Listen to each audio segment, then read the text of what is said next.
What's going on, everybody? It's JetsCentral coming back with episode 1 of this new series I started up where we're going to be taking a look at different draft prospects that could/should be on the New York Jets radar come draft day, right? So currently the Jets have the third pick in the draft, right? Third overall pick, and what a luxury that is. I mean, take a look back at history. I mean, look at the overall talent that's been picked in the top 5, let alone the top 3. You can get Pro Bowl players, All-Pro players, franchise-changing players, culture-shifting players, okay? So this is a major asset here, having this pick, so we can't screw it up. We have to do our due diligence. So really the point of the series is to take a look at some of these different guys, right? Talk about some of their strengths, their weaknesses, give you guys my personal pro comparison, right? What I've seen from these players, and give you guys also a realistic team fit. Right, a realistic team fit. So episode 1's going to be about Nick Bosa, right? Nicholas Bosa, the younger brother of Joey Bosa of the LA Chargers. Now Nick is the defensive end edge rusher from Ohio State. Played in a 4-3 defense under Urban Meyer. And he's actually from Florida, believe it or not. Fort Lauderdale, Florida. That's where him and his brother grew up. His dad played for the Miami Dolphins as well, but in any case, Nick is currently ranked, I would say he's the consensus #1 player in this draft. Okay, a lot of different teams out there, a lot of different draft experts, a lot of different scouts out there have Nick Bosa as the top player in this draft, okay? And rightfully so. I definitely can see why he's being ranked as the top guy. I mean, he has tremendous skills, he has talent, he has power, he has all that good stuff that you want out of a traditional edge rusher.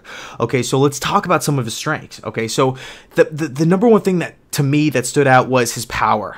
Right, this guy has tremendous power, being so young. Okay, this guy, he's a junior, obviously coming out of Ohio State. His power is tremendous. I mean, he dominated the Big Ten. Okay, not so much of sack numbers, right?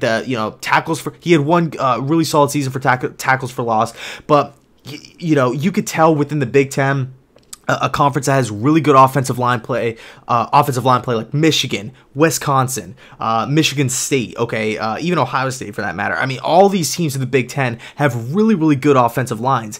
And for a guy like Nick Bosa to come in so young as a true freshman to get snaps, I think he only started 4 games his freshman year, but he made a huge impact. I mean, for a guy to come in so young, and obviously he was a top recruit coming out of, I think he went to St. Thomas Aquinas, same with his brother, but incredible power. I mean, he dominated at such a young age due to his overall strength. I mean, you would watch, you watch some of the tape on this guy, and he just bullies tackles, right? He just completely shoves left tackles back, and they're just stumbling backwards. The power that Nick Bosa has is absolutely remarkable. He has a lot of leg drive, which I like, and he does have some pass rushing moves, but I really feel like Bosa's strength in the pass rushing game lies within his power, because he could just say, screw it, I'm just bull rushing through, and he has a lot of success at doing that. So strength number 2 that really stood out to me was his motor, right? He has a relentless motor. There's nothing worse, okay? There's nothing worse than watching a football game, whatever, rooting for your team, rooting for, a player or two, whatever, and seeing a defensive end with a ton of talent, size, power, speed, quickness, all that stuff, but he doesn't try, or he tries half the time. He gives up. That was Jadeveon Clowney's biggest knock on him coming out, is that he takes plays off. Does he love the game? This guy, he jumps off the tape when he's balling out, but when he's not balling out, he's just getting bullied. He looks like lackadaisical. That's not an issue. That's not an issue with Nick Bosa. His motor is relentless. He is constantly giving it 100%, 110%, trying to get after the quarterback, trying to do whatever he's asked to do. So that's one thing I love about Bosa, is that he's always playing at 110%, just balls to the wall, flying around, trying to make plays. Similar to a Jamal Adams, right? Similar to some of these guys that the Jets have on their team, and Greg Williams is going to be requiring out of this defensive unit, guys like Avery Williamson, C.J. Mosley. All right, there are guys on this team that are known for giving it playing with a lot of passion, a lot of heart. Nick Bosa checks those boxes. He plays with a extremely high motor. Number 3, he's a plug-and-play player. Pretty much any team within the top 10, you draft Nick Bosa, he's coming into your locker room, and he's an immediate upgrade. Okay, no questions asked. You could take Bosa, he's in the starting lineup, and he's a major upgrade over whoever you have at the position. We're going to get into realistic team fit in a second here. But that's also a major upgrade, or a major strength, right? When you can look at a multitude of different teams at the defensive end position, a position in today's game, which is extremely important to say, it doesn't really matter who's on our team, whether you're the Niners, the Cardinals, the Jets, the Raiders, the Bucks, whoever it is, we draft Nick Bosa, he's the best edge rusher on the team. Maybe not so much in Arizona because of Chandler Jones, but I mean, he's a plug-and-play player. Immediate upgrade on pretty much every single team, I would say, in the top 10. Top 10, I mean, yeah, the Lions did just sign Trey Flowers, but in any case, immediate upgrade on virtually every team in the top 10, whether you play him at that left end or right end position. And the last strength that really just jumped off the tape when I was watching him is that he's great at the point of attack, right? His initial contact with offensive linemen, that point of attack, he is great. You just see offensive linemen, tackles just getting boomed backwards, right? Just looking like they just got hit with a bag full of bricks, just boom, like they're just hitting into trying to go straight up with a wall, and they're just getting pushed back. Nick Bosa, because of his power, it's fun to watch when you have a guy that's playing relentless, playing violent, playing aggressive with a ton of power, so young, and he has decent size too, 6'4", 266. That's a lot, okay? That's a lot of weight coming at you with, that's a lot to deal with, okay? If you're an offensive coordinator, you have got to account, where's Nick Bosa on the field? Is he on the right side, left side? Who's he lining up against? Do we have to double team him? Okay, we have to game plan against Nick Bosa. We have to run away from him. We have to shift the pocket away from him. That's how much Bosa impacts the game, okay?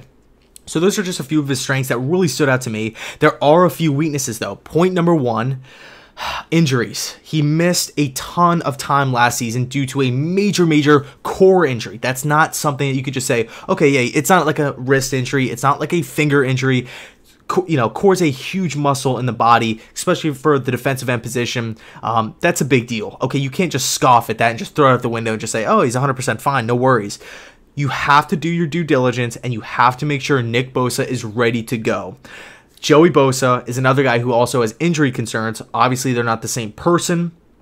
Two different people here, but it might run in the family, this injury bug with the Bosa brothers, because if you draft Nick Bosa and he's only playing 4 games per season, that's not that good. Okay, that's a little sketchy. Teams don't want that. Teams do not want to pick injury-prone players at the college level. They turn to an NFL pro. They show promise, but they're always getting hurt. Think of a guy like Sean Lee of the Dallas Cowboys. When he plays, he's amazing, but when he's always kind of dealing with something, whether it's just injury after injury after injury. Eventually, these guys break down, and you don't really want that to happen with Nick Bosa. I mean, again, he does possess a lot of strengths, but you have to take the injuries into consideration. All right, number 2, how good is he against the run? I don't really think he's that good of a run defender. I think he's more of a traditional edge rusher with a lot of power coming and just bull rushing tackles. I don't know how good he is at stopping the run. I don't think he can set the edge that effectively in the run game. That's just me, though. I've seen some people say, oh, he will be fine, against the run at the next level. He'll, with the NFL coaching, with the program set up to, guys like, just thinking about defensive coordinators currently, guys like Vance Joseph of the Arizona Cardinals, Greg Williams, different defensive coordinator, Paul Gunther of the Oakland Raiders. Once Bosa enters a system like that with a coach like that, they can teach him up to play better against the run. But as of right now, just viewing his Ohio State tape, how good is he against the run? I don't think it's that good. I think he's more of just a traditional, not pocket passer, obviously, but pass rusher. That's really where I feel like his strength lies. And I just don't, I'm not sold on him as a run defender. Okay, and yes, he is young, so he can get better. And maybe once he gets a little bit stronger, adapts to the NFL game a little bit, it slows down for him, and obviously he's being coached by a great defensive coordinator, maybe that level of play will increase. But as of right now, I just don't think it's simply there. I just don't think it's there. And then my last con for him, and this is tied more to the New York Jets, okay, and Arizona Cardinals. I don't know if he's the best fit for the 3-4 system. Not saying he can't play in it, but because I do think he is strong enough to play like the 5 tech in the 3-4. But His strength is the 4-3, traditional 4-3 system where he's coming off the edge consistently, really just trying to collapse the tackle, bend that corner, bull rush the tackle, whatever he has to do to get to the passer. 3-4, I don't know if you want to stand him up because I don't know how, I don't think he's that good in space. So you're thinking 5 technique. But, I mean, you know, granted, I mean, in today's game, it's a lot of 11 personnel anyway, where it's like, you know, it's a lot of throwing the football anyway. So you are going to have a lot of opportunities. It doesn't really matter the base system.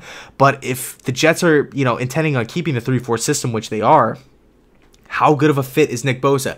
We're going to be asking him to do different things, where he didn't really do a lot of this at Ohio State. Think back to a guy like Quentin Coples. This was a guy who, like Bosa, wasn't the best system fit. Rex Ryan said, hey, look, he's extremely strong, he's extremely young and fast and quick, and he has all these different traits, but he never really did what was asked of him to do at the next level. He didn't really do that in college. He could not translate. And he was a mid-first round pick, okay, out of North Carolina, right, former Tar Heel.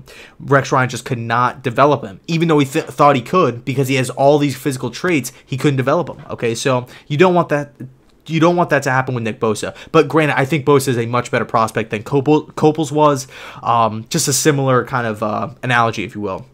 So overall, my best team fit for Nick Bosa, in the realistic team fit, okay? So obviously he'd be a great fit for the Patriots and, you know, all these teams, the late in the draft, Saints, Chargers, all that stuff. But realistic team fit, I think his best fit within the top 5 to top 10, because that's, you know, worst case scenario, he's going to be a top 10 pick.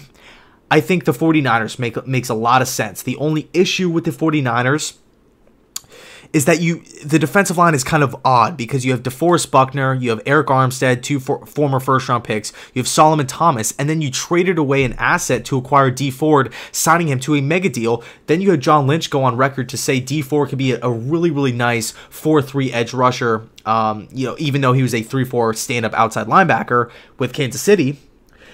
But with the 49ers, they're asking him to kind of be that edge rusher. So are you really going to give up on Solomon Thomas, the former 3rd overall pick? Granted, he hasn't produced.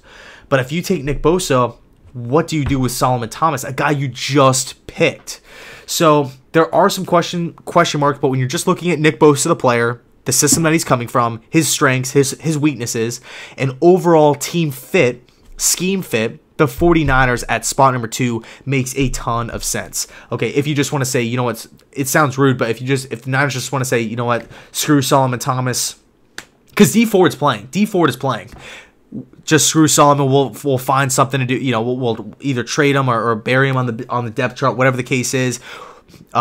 Nick Bosa makes a lot of sense if that's the mindset going in. If they want to give up on Thomas, then Bosa should be the pick. No questions asked.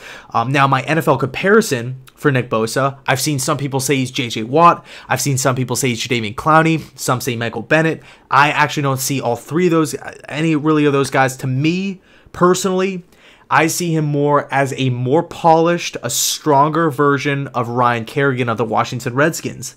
A guy who, coming out of Purdue, really, you know, similar style athlete, and granted he was a stand-up linebacker at Purdue, but a lot of the same measurements. Okay, a lot of the same measurements. I think Bosa is stronger than Kerrigan, and there were some question marks. How will Kerrigan fit in a 4-3 defense? So I really look at Kerrigan's, you know, the best years of Ryan Kerrigan. That's what I think you're getting with Nick Bosa. And I know some people out there, they're going to say, Ryan Kerrigan, why the hell would I spend a top 5 pick on Ryan Kerrigan? People forget he had some pretty solid years, and you're not getting Ryan Kerrigan, you're getting a similar skill set to Ryan Kerrigan. That's the one thing with pro comparisons that always throw me through a loop. You know, people always can say, okay, you know, if Drew Lock's comparison is Jay Cutler, then you're getting a guy who mopes around the field. No, you're getting a guy that has a really strong arm, who's a little inconsistent, a little inaccurate, but can make throws that nobody else can make.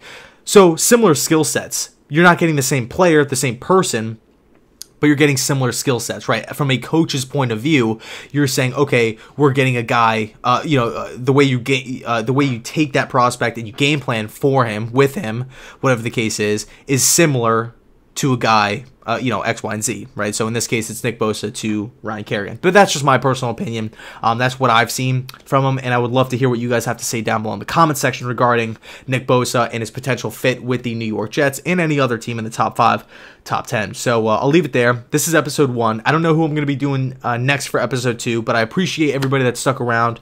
And as always, thanks so much for watching, and go Jets.